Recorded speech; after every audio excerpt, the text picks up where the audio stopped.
Hello everybody, we are back here on the new account playthrough. We're going to be doing episode 4 today, and today's episode is going to be a little bit different. Before we actually jump into the main part of the video, I'm going to show off a little bit of what we were doing before we actually started up today. So during the last couple days, I've done a bit of multiplayer hopping on Tiabaroa to earn a little bit of money.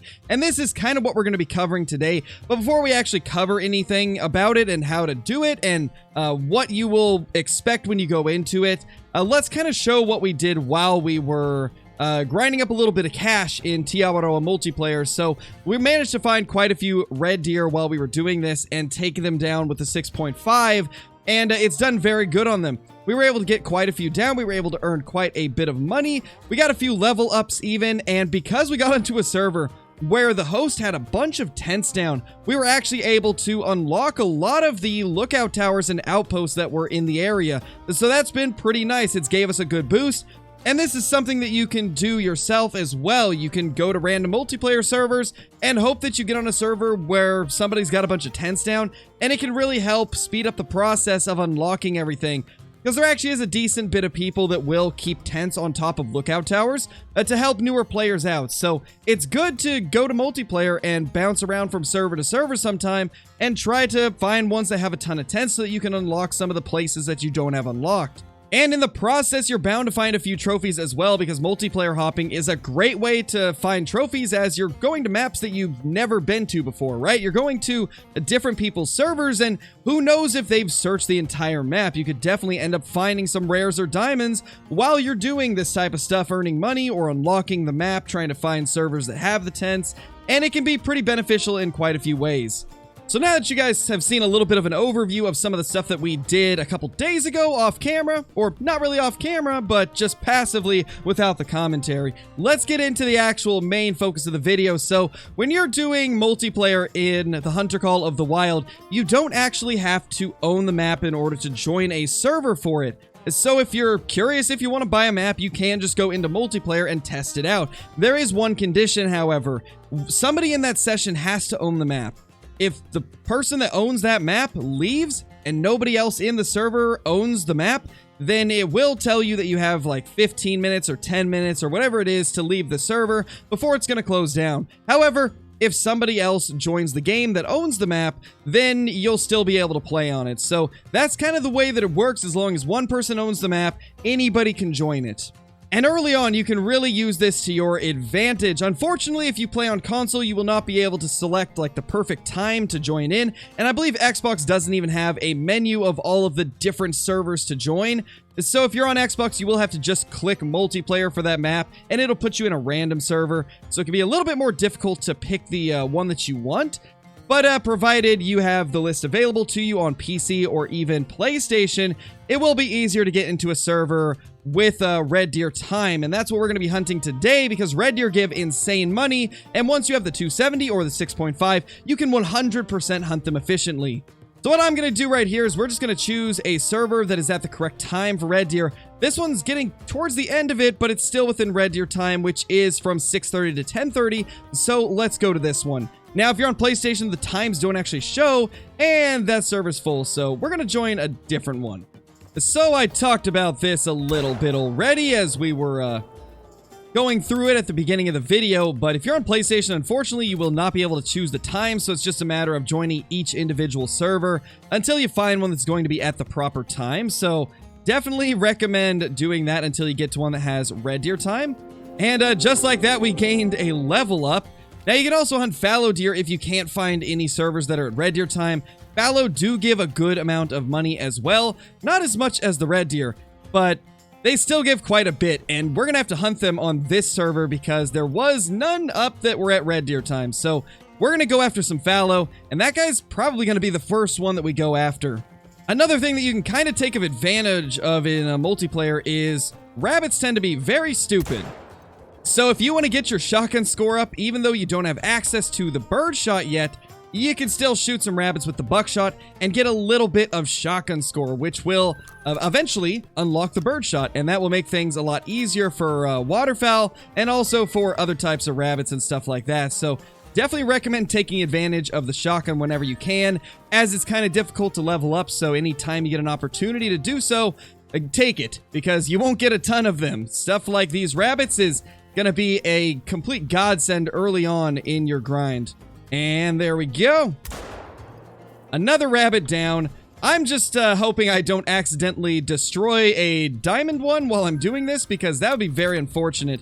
But we definitely want to try and get as much shotgun score as we can. Now, I think before we go too much further and I forget, we're going to go ahead and put in our perk and skill points. So let's go to the perks first. We're definitely going to need to continue working on some of the rifle ones. I would say some of the more important ones to go for is definitely zeroing, and then steady hands and breath control. To be honest, all of these first 4 perks are super helpful. And then we've also got some in handguns that are useful, like sprint and load and lightning hands. In shotguns, we're going to try and get recoil management and fast shouldering. And then there's nothing in archery that we really need. So let's start by just working on rifles. And let's do probably breath control. And then we're also going to do 1 and 2 steady hands, because we kind of don't need the zeroing yet. It's very helpful, but it's not as necessary as some of the ones that we just got. Now for skills, let's go ahead and go with probably spotting knowledge. That way we can get a little bit more information about the animal when we start spotting them. So there is our first red deer of the day, and then there also is a few traveling down here. So what we're going to do is shoot this one before they get here. That way they don't spook. Let's get lined up, and that should take him down. And those ones are not spooked at all. So it looks like somebody already shot this red deer, but we're going to have to put a shot into him to finish him off and to get the cash for ourselves. And we'll get one of these as well. So there is one of them. This is the first one that we shot, and wow, actually, no, this isn't. This is the second one, because we only got 500 cash, which means we were definitely not the one that shot it first, but because the person left doesn't show up in the harvest info. And honestly, I'm kind of glad that we've ran into a server like this, so I can kind of explain some of the weird things that happen when people have shot something and then they leave, because I get a lot of questions about that pretty much every week. So it's good that I'm able to kind of explain some of this as it's happening, so when you guys encounter it, it won't be as much of a mystery. And looks like we got more red deer coming in, and somebody else is close to us, it looks like. Yeah, somebody else came down here, but that's just part of multiplayer. Early on, you don't have a lot of lodges unlocked, so you're going to be a little bit more limited on where you can go. Just remember to be courteous of other people. If they're hunting an area, don't go to where they are. So in this case, we're not going to go after where that guy's going to. We're going to head up to this lookout tower instead. And in fact, we might even get a shot at another red deer. And just like that, it should be going down. In fact, that one should go down as well. Now, there is another thing that I should probably mention before we go any further. So in multiplayer, if the host is still connected, anything that happens on their map will carry over to their single player maps. So don't go deleting zones with hunting pressure. I'm shooting all of these and deleting them because I ended up getting host of the server shortly after we joined, which means none of it's going to carry over to that person's map. So pretty much anybody in the server can just go crazy with any of the animals, and it's a great way to make money if you can get into a situation like this. So definitely recommend staying in a server long enough to where the host will leave, and then you can just go crazy. And while it's in the text chat down there, I just had to real quickly mention something that I cannot stress enough. If you are new to the game, this is a mistake I see quite a few people make. If you're in multiplayer, do not call out trophies in the text chat. There are so many people that will just fast travel over to you and try and steal it from you. So if you get something that's insanely large or bigger than what you've got before, don't call it out in chat, because there's a lot of people that will try to steal it from you. So if you find something like a diamond or a rare, just keep it to yourself until you've actually killed it. Then you can talk about it in chat, but never call it out before it's down.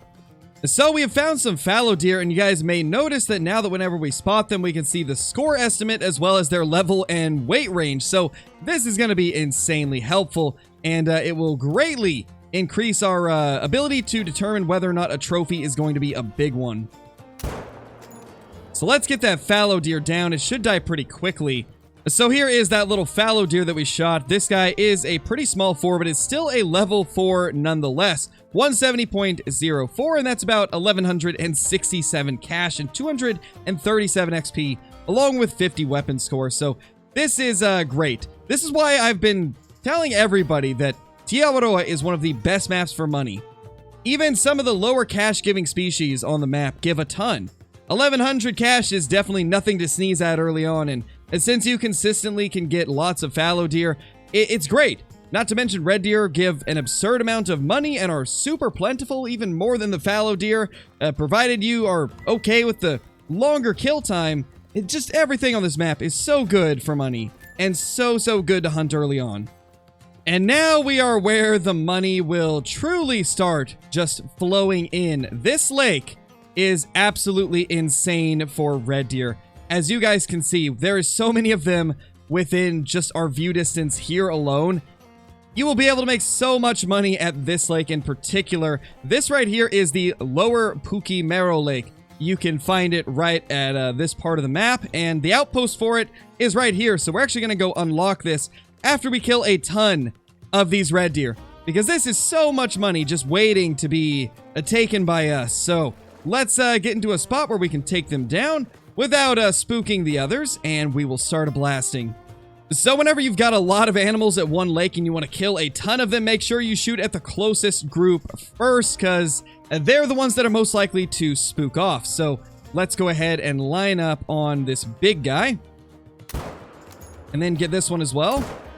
And if we can, we'll try and get another, but it looks like we won't be able to. Now, unfortunately, the group that was to our left did spook off, and this is something that's going to happen. This is why I always recommend shooting the closest group first, just for reasons like that. But we still have a ton that we can take down on this lake, so let's try to start taking some of those out as well. Like that guy. And now what we're going to do is, before shooting any of these, we will reload so that we have a full magazine. That way we can take any follow-up shots that may be needed. Now let's get lined up on these. They are much farther away, so we will need to compensate for the distance. So we'll aim at the top of the back.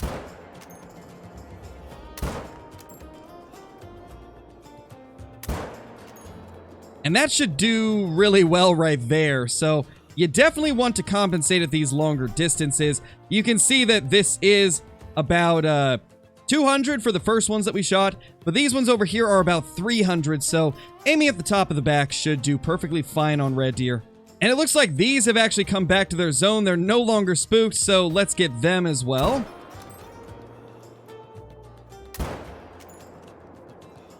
And that should get them down. This guy didn't even spook either, so we'll take him also. Now keep in mind, if you are doing this on your single player map, you definitely don't want to be shooting as many as I am without having a stand. A lot of times red deer will come back to the same areas if you delete their drink zone by killing 4 or more on that particular spot. But it's better to be safe than sorry, so I do recommend using a stand. And in fact, there is a pre-built stand right here, so you can use this if you don't have the tripod DLC.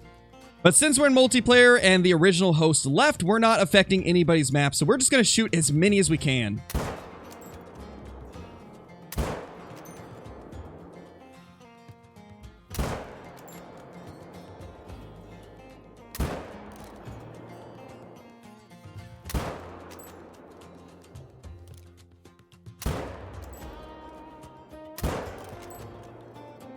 Honestly, this is really best case scenario.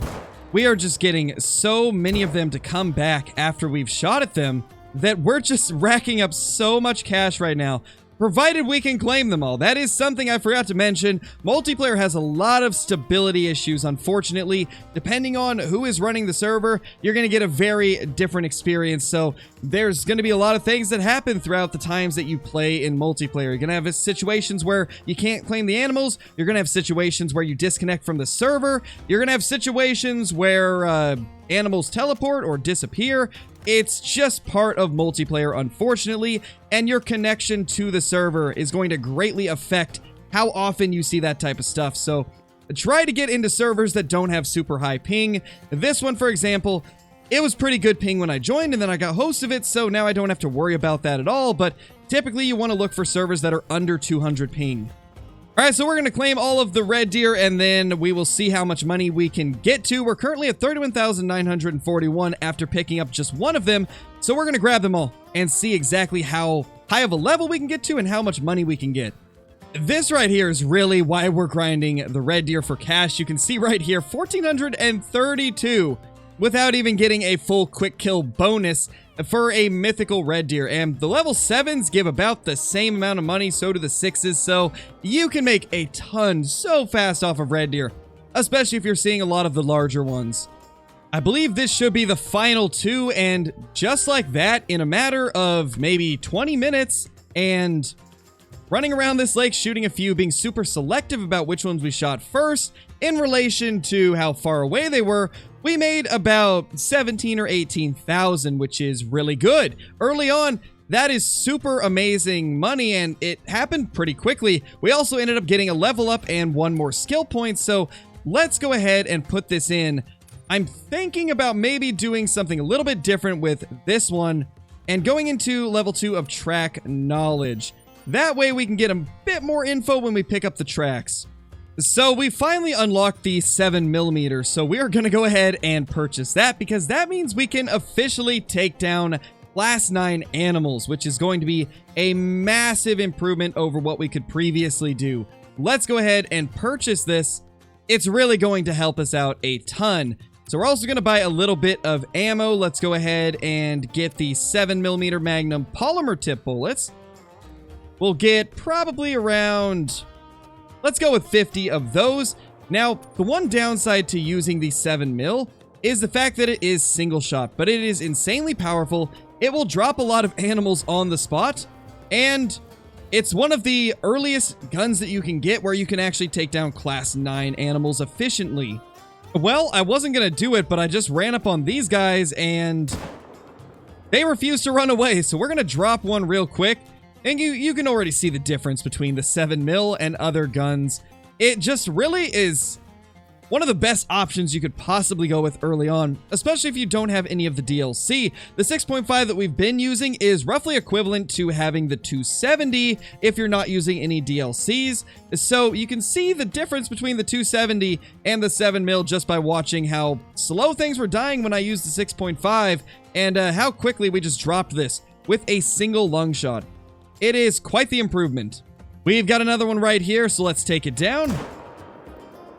And just like that, another one on the ground. The one downside to the 7mm is the fact that it's single shots, so in many cases you won't get to take multiple down. But if you've got something that's going to die very slow, the 7mm is definitely going to be a better option. Not to mention you won't have to track them for 500 meters after the shot. You can just drop them where they stand, and then run over to them. Though, that guy did not drop. Probably not a great shot on my part. But even with a little more less than ideal shot, with that one only being single lung and a little bit further away, it still died almost instantly. And once again, a decent cash-giving animal. This one was a little bit lower than normal because of the consecutive harvest bonus, but normally feral pigs do give around 1,000 to 1,100, so again, another animal on Tiawaroa that's great for money. You know, another animal that we need to talk about before we move on to using the 7mm is the Sika deer. They are actually very plentiful on Tiawaroa, and they're one of the few Class 4 animals that will die almost instantly to a hit from a 270 or a 6.5. This guy right here is going to be a great example of that. Just like that, we dropped him on the spot. And let's try to take down one of the females. This one shouldn't run too far at all. And just like that, it goes down. So they might be a great option early on if you'd like to have stuff that's going to die a little bit quicker, so you don't have to track it nearly as far as you would the red deer. Not to mention they are actually pretty plentiful on the left half of the map. Pretty much anywhere on this side, all of the lakes, except maybe the top one. And also the river, you will find so many Sika deer, including on the coastlines, and you can see they drink from 10:30 to 13. Sometimes as late as 13:30 for some of the zones. But point is, they're pretty easy to find if you go to the water on the left half of the map during those time periods, and they give decent cash as well. I got 900 cash and I don't even have my consecutive harvest bonus, so When you have those, they're going to give you around 1100 cash, which is not bad at all, especially for how quickly they're going to die. You will be able to kill so many of them so fast, and that is a beautiful thing early on.